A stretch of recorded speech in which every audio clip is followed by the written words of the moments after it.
Hello po mga kaponi, magandang tanghali sa inyo.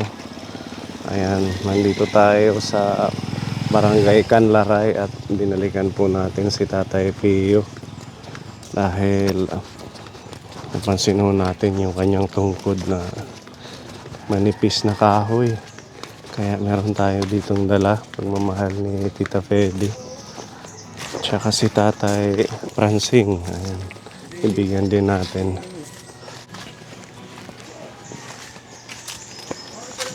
Kumusta na, Tatay? Ha? Anong ginagawa mo dito? Nanonood ng TV. Ito yung tungkod mo. Daw kawayan. Kawayan? Papalitan natin. Gusto mo? Ayan, ito Tatay. Bigay ni Tita Fedy para mas matibay at saka mas safe kayo pag maglalakad. Tara, dito tayo.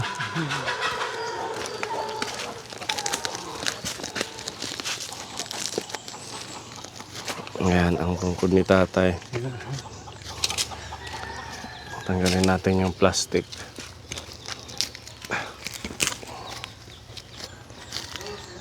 Kinaan ka na? Anong ulam mo?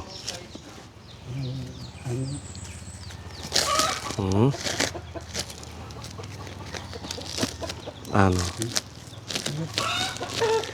Kawan, salmon. Salmon. Kasi nung last visit natin, kalimutan kitang bilan na ito eh.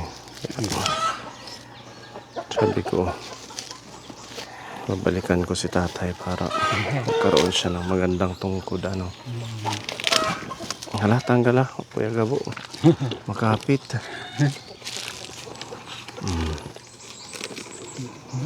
Kalapat po. Salamat ng kulan. Maraming salamat daw po, Tita Fedy, sa tungkod na binigay ninyo. Ayan. Itong isa kay Tatay Pransing. Ang dadaan natin ngayon. Parehas din siya sa'yo. Medyo hirap din maglakad dahil na-stroke din. Hala, testing natin kay Tatay. Ano, a-adjust pa? Itataas pa? A-adjust ito eh. Sige, subukan mo muna bago natin ilak. Ano, mataas, mababa? Sige, lakad ka para masample mo. Matry. Parang mataas, Tatay, ano? Mataas?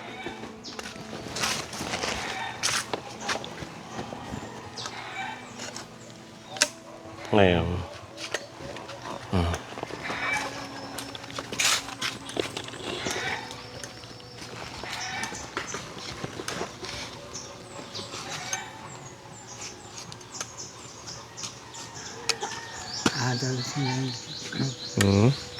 Alis nga po.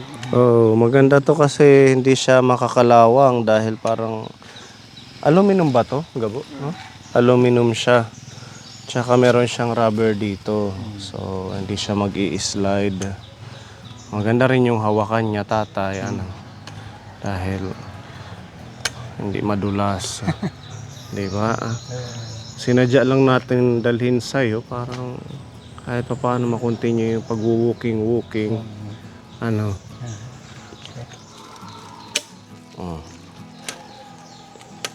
Ano? Masaya na? Pag isa pa, mababa na. Mababa na.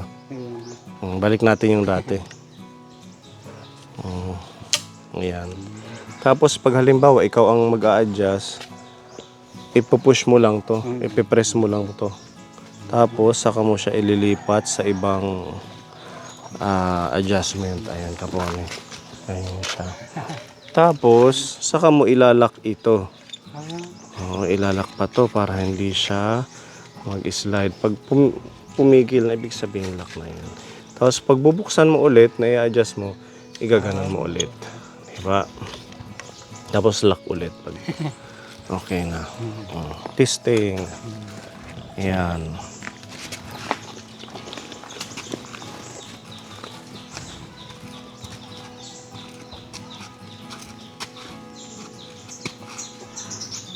Okay. Ayos na po. Ha? Nagtapay Maraming salamat, Tita Fedy. Kahit pa paano nabila natin si tatay ng tungkod. Okay na po ito. Nag-aalala kami dun sa kahoy kasi baka yung puwersa, mapalakas yung diin mo, matumba ka. Kaya hindi ako makatulog nung isang araw. Sabi ko, hindi kita nadalahan nung nagpunta kami. So, sinadya kong dala ngayon kahit man may iba tayong gawain para mas okay, komportable si tatay. Ano? Maupay? Maglakad-lakad kapag hapon at saka umaga. Pagkatapos mag-breakfast or before mag-breakfast, yun yung wala pang masyadong init. Kaso pag ganitong panahon, tingnan mo yung langit. Sobrang tingkad ng araw. Mas mainit daw ang panahon ngayon, tatay, kumpara nung mga nakaraang taon. Kaya doble ingat, lalo na sa mga kagaya mong na-stroke na. Mag-take ka ng maraming tubig, uminom, ha? O mga prone tayo ngayon sa dehydration at saka heat stroke.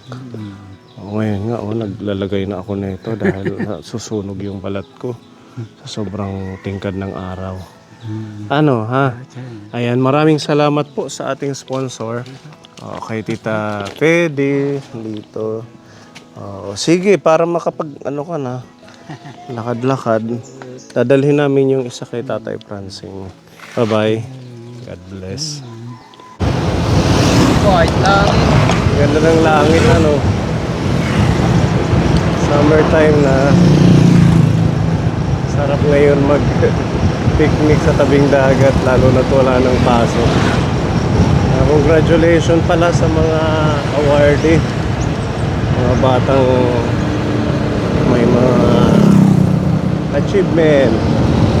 Siyempre sa lahat ng mga students, mga pupils, sa kanilang pagsisikap. Natapos na naman ang isang taon ng pag-aaral. Kahapon nag-portfolio day sila iya. Ayan, magandang balita dahil sa fourth quarter nila naka-top 2 siya. Tapos sa overall top 5 siya. Kaya nagbunga ang pagsisikap ni Mami pagtuturo. Mag-grade 3 na siya ngayong pasukan. Sila Gavin, next ngayong 30 yata yung recognition. Kaya mag-Holy Week na wala nang pasok. Kung tingnan nyo yung gas dyan, yung diesel 130, 180. Tapos yung gasoline 99. Piso na lang para mag 100. Araw-araw nagmamahal Araw-araw tumataas yung presyo. Sabi sa balita, 25 days na lang daw abutin yung supply ng liquefied petroleum gas dito sa atin. Kaya kung nagkataon wala nang mapiling gas, kahoy at uling na lang tayo. Pati yung supply ng langis mauubos na din yata. Higit isang buwan na lang. Pati bigas sobrang mahal na naabot na ng 60 plus. Budget na lang tayo.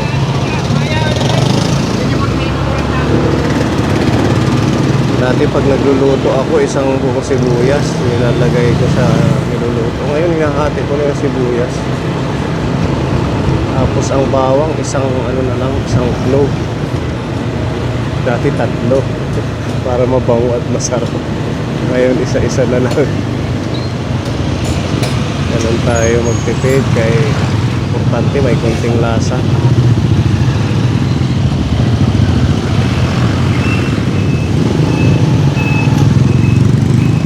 Ito na tayo sa downtown.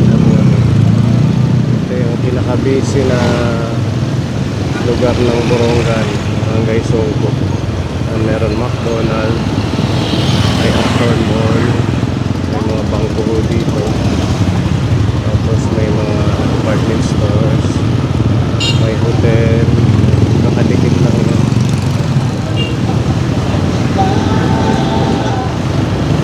Puntahan po natin si Aliona. Pero dito pinapaabot si Tita Ellen na mamahal niya para makatulong sa pagbili ng gamot o kung anong kailangan ni Aliona. Tulungan natin napakabata pa, nagpapa-dialysis na, may chronic kidney, CKD. Katapi lang po dito ko po ng mga ganawan ko yung Borongan Doctors sa malaking building. Okay, nandito na tayo sa may City Hall ng Borongan. Itong banda ka po yung City Hall. Tapos yung Cathedral, ayun po.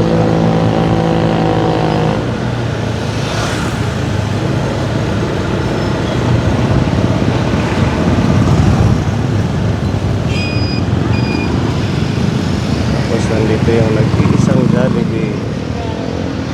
Ayan. Sa gilid.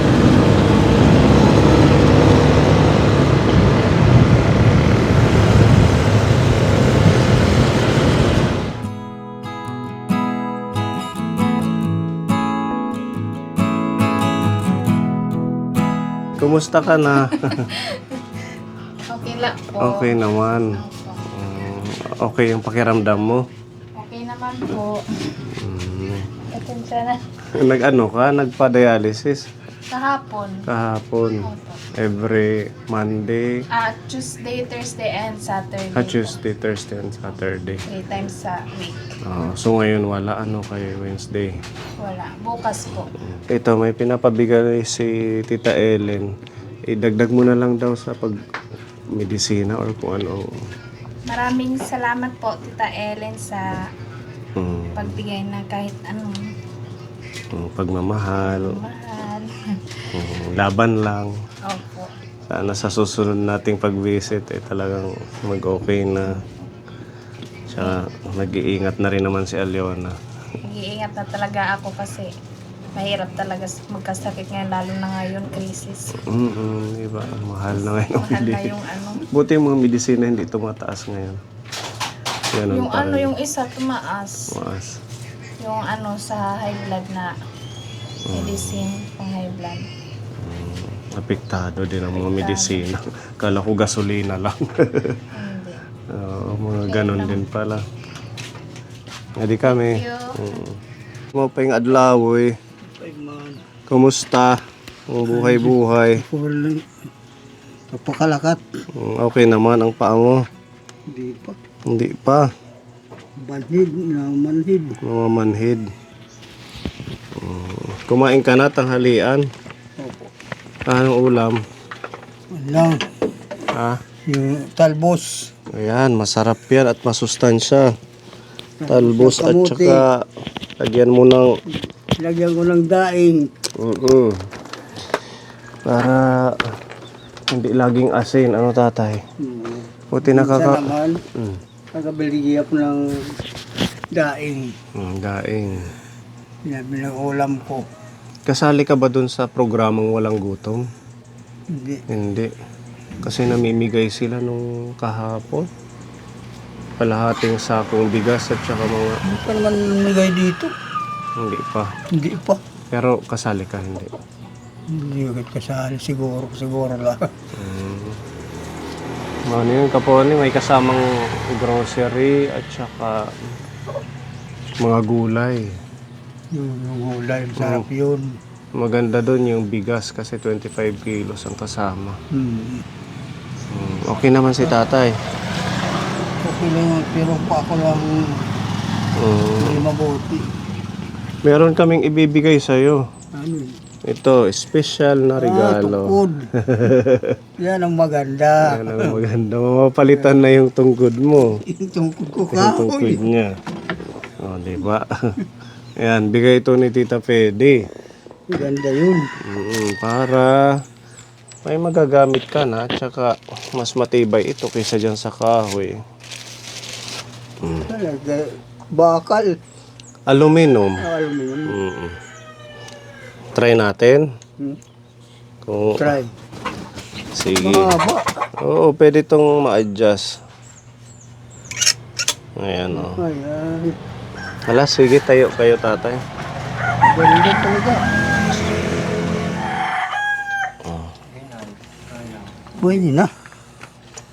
Ano, okay? Okay. Maganda. Salamat Mas sa ano kanya. yan? Ganyang bigay. Mas safety yan kaysa sa kahoy. Ano? Maganda ito. Hindi mababali. Hindi siya dudulas yung pinaka... Pag nakuha sa semento, hindi madudulas. Sige, dito, testing sa lakad.